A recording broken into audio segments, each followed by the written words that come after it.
इतिहास में न जाने कितनी ही कहानियां दबी हुई हैं, लेकिन कुछ कहानियां ऐसी होती हैं जो पूरे देश की, पूरे महाद्वीप की तकदीर बदल देती हैं।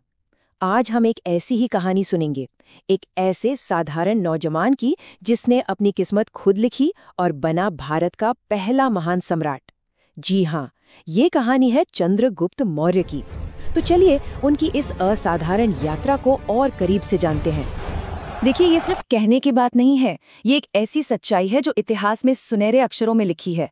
जरा सोचिए उस दौर के बारे में।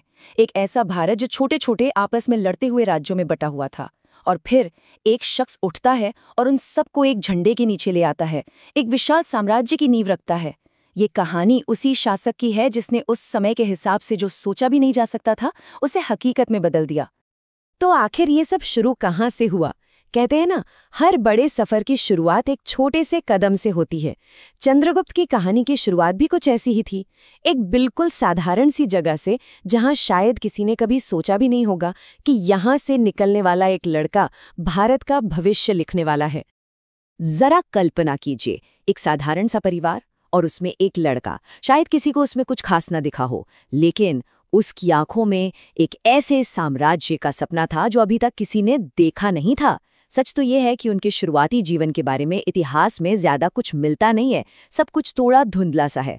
और शायद यही बात उनकी कहानी को और भी ज्यादा दिलचस्प और रहस्यमय बना देती है ना? और फिर कहानी में एक ऐसा मोड़ आता है जो सब कुछ बदल देता है। चंद्रगुप्त की जिंदगी में एक ऐसे इंसान की एंट्री होती है, एक ऐसे गुरु की जिसने इस कोयले में छिपे हीरे को पहचान लिया और फिर उसे ऐसा तराशा कि वो एक साम्राज्य बनाने का सबसे बड़ा हथियार बन गया। जी हाँ, हम बात कर रहे हैं महान रणनीतिकार आचार्य चाणक्य की। ये कोई आम ट्रेनिंग नहीं थी, बिल्कुल नहीं। ये तो एक सम्राट को गढ़ने की, उसे बनाने की प्रक्रिया थी। सोचिए, चाणक्य ने चंद्रगुप्त को क्या क्या सिखाया। राजनीति के वो दांव-पेच जो एक साम्राज्य को चलाते हैं। रणनीति यानी दुश्मन को सिर्फ हराना नहीं, बल्कि उसकी सोच से 2 कदम आगे रहना। और हाँ, युद्ध कला, मैदान में एक अजय योद्धा कैसे बना जाए। ये सिर्फ किताबी ज्ञान नहीं था, ये तो एक आने वाली क्रांति की पूरी तैयारी थी। तो तैयारी पूरी हो चुकी थी, और इस तैयारी का असर दिखने में ज्यादा वक्त नहीं लगा। अब वो समय आ गया था जब ये गुरु और शिष्य की जोड़ी मिलकर इतिहास के पन्नों पर एक नया अध्याय लिखने वाली थी, भारत के पहले महान साम्राज्य का अध्याय। और जरा इस टाइम लाइन पर नजर डालिए, कितनी तेजी से सब कुछ बदला। 322 ईसा पूर्व में चंद्रगुप्त ने उस वक्त के अत्याचारी नंद वंश को जड़ से उखाड़ फेंका।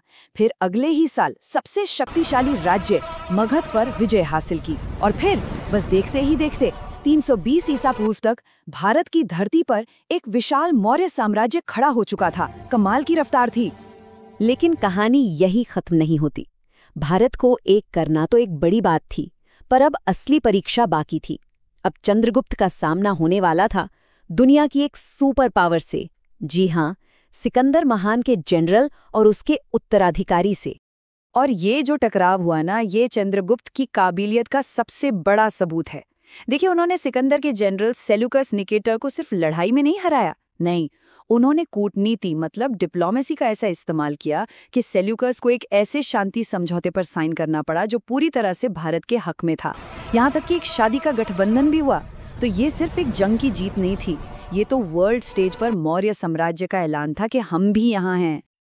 अच्छा, एक बात बताइए, एक साम्राज्य जीत लेना, क्या ये काफी है? शायद नहीं। असली चुनौती तो उसे चलाने में है, उसे संभालने में है। तो सवाल ये उठता है कि क्या चंद्रगुप्त सिर्फ एक महान विजेता थे, या फिर एक काबिल शासक भी? चलिए इसका जवाब ढूंढते हैं।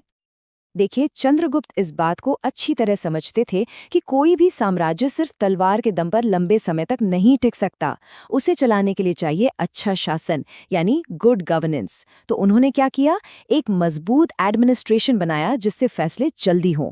कड़े कानून बनाए ताकि आम जनता सुरक्षित महसूस करे। व्यापार फले फूले, इसके लिए सड़कें और इंफ्रास्ट्रक्चर बनवाया। और हाँ, एक ऐसी ऑर्गेनाइज्ड आर्मी तैयार की जिससे दुश्मनों की हिम्मत न हो आंख उठाने की।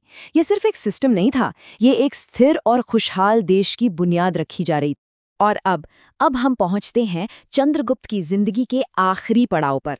और शायद सबसे हैरान कर देने वाले चैप्टर पर। सोचिए, एक सम्राट जो सब कुछ छोड़कर एक सन्यासी बन जाए। ये सवाल ये आज भी लोगों को सोचने पर मजबूर कर देता है। आखिर क्यों? एक ऐसा सम्राट जिसके कदमों में दुनिया की हर दौलत, हर ताकत थी, वो अपना राजपाट, अपना सिंहासन, सब कुछ क्यों छोड़ देगा? क्या वजह हो सकती है? हुआ ये कि अपनी जिंदगी के सबसे ऊंचे मुकाम पर, जब वो पार के पीक पर थे, चंद्रगुप्त ने एक ऐसा फैसला लिया जिसने सबको हैरान कर दिया। उन्होंने जैन धर्म को अपना लिया, अपना इतना बड़ा साम्राज्य अपने बेटे को सौंप दिया और एक आम सन्यासी की तरह जीने के लिए दक्षिण में श्रवणबेलगोला चले गए। सत्ता के शिखर से आध्यात्मिकता की खोज का ये जो सफर है ना, ये बताता है कि वो सिर्फ एक सम्राट नहीं थे, उनके अंदर एक गहरा दार्शनिक भी छिपा था। तो आखिर हम चंद्रगुप्त को क्यों याद करते हैं? उनकी विरासत क्या है? सिर्फ एक जीता हुआ साम्राज्य? नहीं, उससे कहीं ज्यादा। वो हमारे लिए छोड़ गए एक सोच, एक विचार, एक अखंड भारत का विचार। उनकी विरासत आज भी इस बात का प्रतीक है कि सही लीडरशिप और मजबूत एकता से क्या कुछ हासिल किया जा सकता है। ये हमें याद दिलाती है कि एक साधारण इंसान भी अगर ठान ले और उसे सही रास्ता दिखाने वाला कोई मिल जाए, तो वो भी इतिहास बना सकता है। तो ये थे चंद्रगुप्त मौर्य, एक ऐसा नाम जो हमेशा एक असाधारण नेता और एक महान सम्राट के तौर पर याद किया जाएगा। उनकी कहानी हमें एक बहुत जरूरी बात सिखाती है कि महानता किसी को जन्म से नहीं मिलती, वो कर्मों से हासिल की जाती है।